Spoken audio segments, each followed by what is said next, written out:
Hello guys, welcome back to my YouTube channel.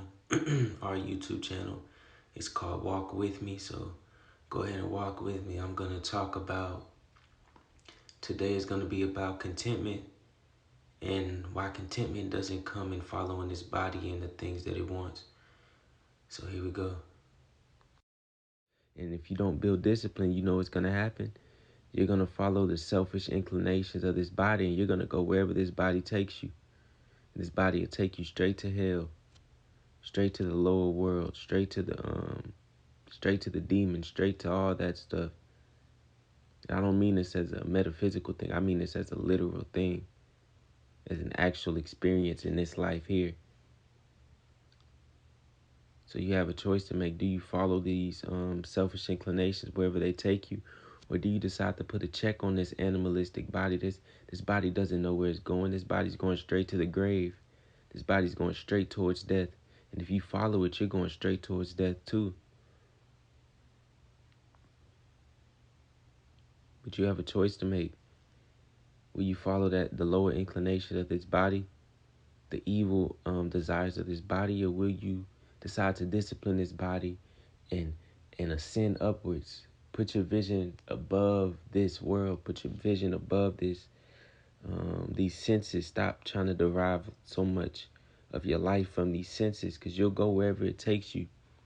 And trust me, you don't want to go where these senses will take you. They will take you straight to the evilest places you can imagine. They will take you to the most hellish places, the most hellish states. But when you decide to discipline yourself and go upwards, you go beyond where this body can take you. You go beyond where this body can take you. You begin to discipline this body. You begin to tell this body where it's going instead of this body taking you wherever it wants to go. You begin to take this body with you. At the same time, you're healing the body by not indulging into sensual pleasures, by not always eating whatever you want. You're allowing the body to heal itself. You're helping this body. So you're helping it because you know it can't see, and you know that it can't guide your life. And once you realize that, your life will change. Once you realize that I've been following this body my whole life. What has it been that has been influencing my decisions, this body? Where has that taken me? It's taken me to anxiety. It's taken me to sad places. So now I'm going to stop doing that. And I'm going to stop trying to dig into a hole and dig into a spot where there's no more substance left and where there's nothing left for me to have.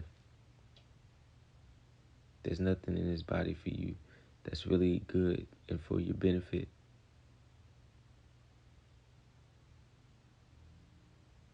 In the Bible, Jesus talks about it.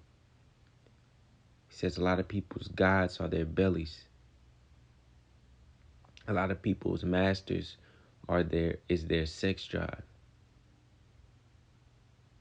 He said, have dignity. Rise above. He says, I say these words so in me you may have peace. For in the world you will face many trials and tribulations, but take heart, I have overcome the world.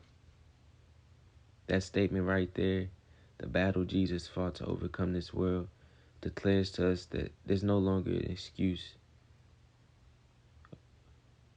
Before all these people, when Buddha declared that there was another world that's better than this one, there's no longer an excuse to fall to these evil ways. If there were no other way, then it makes sense. And I truly couldn't blame you, and I couldn't blame myself for being weak.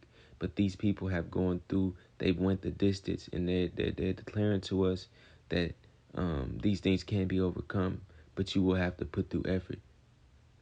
If you want to live life in ease and comfort forever, you've lost. I'm sorry to tell you, but you've lost. Martha Stewart said, once you're through changing, you're through. When you're through changing, you're through. That's it. When you accept that, okay, this is my final state. That's what it is when you decide that you don't want to change anymore. This is my final state. This is the furthest I can go. But when you keep setting a new limit and looking further and further ahead, you realize that I can do so much more than this. just by practicing and bettering myself and learning from that, I can talk to others and help them better themselves and learn from that. Not through just talking about it, but through living it first and then talking about it. I couldn't have this YouTube channel if I never decided to stop doing the things I was doing. This channel is a blessing. It's really a blessing because I don't do it to get views. I don't really care about the views. I do it because these are genuinely things I've learned and I want to share. And I know that if just one person or two people stumble across one of my videos and they're truly trying to help themselves, that can help them, and that's all that matters. See, we think that the things we do, oh, nobody would care. It won't help anyone. Why would I do that? But then I think, and I'm like, how did I get here? I started off with a book that I read. A person wrote that book and put that into words, and it was a blessing for me to receive that book and take the knowledge in so that I can develop the wisdom to understand that book. I went to YouTube. I found a teacher that teaches a meditation technique. I adopted that technique, and that technique has started to begin to change my life and change the way I see things and unblock my vision.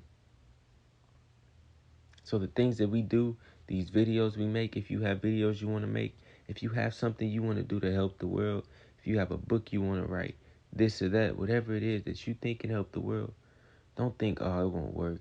It will. Just one person. All it has to do is touch one person. If it touches one person, it could touch millions. 'Cause think about it. That book touched me. That book touched me, and it encouraged me to go forward and continue down this path. That meditation technique helped me to understand what's going on so that I can continue down this path. And you know what that caused me to do? It caused me to continue down the path and develop minds to where I can start to talk about these things that I've learned. And then I talk about the things that I've learned. And then guess what? Somebody hears it, they're inspired by it. They begin to develop it. They begin to start bettering themselves. And then guess what they do? They bring better to the world too. And they start spreading good things to help others start to better themselves. And then it's a cycle, never repeating, and it spreads and it spreads and it spreads to everyone. And it spreads and spreads and spreads because right now it's too many bad things spreading. And it's not enough people willing to go out and put their word out to where they start to spread good things because people see things as weird. People care that if someone thinks something is weird. But if you have a purpose, if you have a thing that you're doing, that can't touch it. That whatever you want to call it, that can't touch it because you're firmly in your purpose. You're firmly doing what you know you should be doing. You're firmly doing the right thing and you know that it's right. Up until the point that no criticism can hurt you because you know what you're practicing is the right thing to do. You know that you're doing what's good. You know what you're doing what you're following your good conscience that's telling you to go the right way, and you're beginning to leave behind that old conscience that has always led you to the wrong way in the wrong places. So start to build strength and understand that it will be difficult. I'm not going to be one of the people that try to tell you the wrong thing. I'm going to tell you what it is. You're going to have trouble. You're going to want to quit. You're going to shed tears. You're going to bring up things you never even remembered were there. You thought you forgot all about these things. You're going to go through everything that you think, everything you've been trying to get away from. If that's anxiety, if that's any depression or anything, this path is not to get away from it. I want to tell you that what I'm telling you all is not a way to get away. It's a way to go right to it and confront it. Because that's the only true way to learn from things. We think, okay, I'm going to get away from this. I'm going to find a way. A lot of people meditate because they want to get away from life. But that's not what this is. This is a direct dive into whatever things scare you. It's a direct dive into whatever things cause you anxiety and trouble. It's a direct dive into those uncomfortable things. We're not going towards comfort. because we know that comfort and ease is what has caused a lot of our problems. We don't go towards discomfort, but by not going towards comfort, you automatically put in an uncomfortable position, especially in America, because we don't know discomfort. We live in these houses that have the AC. If it's too hot, we turn on the cooler. If it's too cold, we turn on the heat. We have these soft beds next to us and a cozy cover that we could wrap up in and lay down in. We have food on our table whenever we want it. If we want to eat 3 times a day, we can. We don't feel hunger. We've never felt hunger. We've never felt that discomfort. All we've known our whole life is pleasure and comfort. Pleasure and comfort. And it's crazy how we're one of the countries that's the most rich, and that we have the most comfort and the most things available to us. Yet we have the highest suicide rates. We have the highest mental health issues. We have the highest of all these things, but we have everything we need. We have all the food we want, plus more. We can travel, plus more. But yet we're one of the most miserable countries there is. People are more miserable here than other places. I was talking to people in my Uber driver rides. They tell me they've been to other countries, and while they may be poor, everyone's so happy there. Everyone's smiling, everyone's helping each other. Everyone's greeting each other with a smile. And then you come here where we have everything we want, everything we need. And everyone acts like they have to go around and mean mug everyone. And they have to go around and be mean to everyone. And they have to put on this armor to protect themselves from everyone. Why is that? Why are the poor countries a lot more happy than us?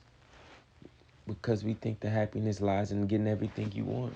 When happiness just lies in being content with whatever you have. You don't realize until you start to really take other things into consideration. Walking down the street downtown, I see many people homeless in the cold. They're in the cold. I can't help but appreciate when it's cold outside. I walk inside and my house is warm. That little thing I'm so appreciative of. I'm so content with. Why do I need more than that? I'm protected from the environment around me. I have the proper place to where I can sit back and do what I need to do. I have legs to walk. I have a body to breathe. I have a family. I have a mother that's caring.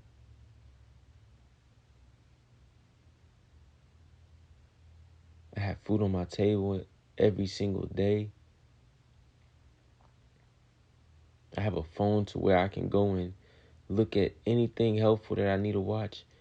I have a book here with me that can guide me through the dark times.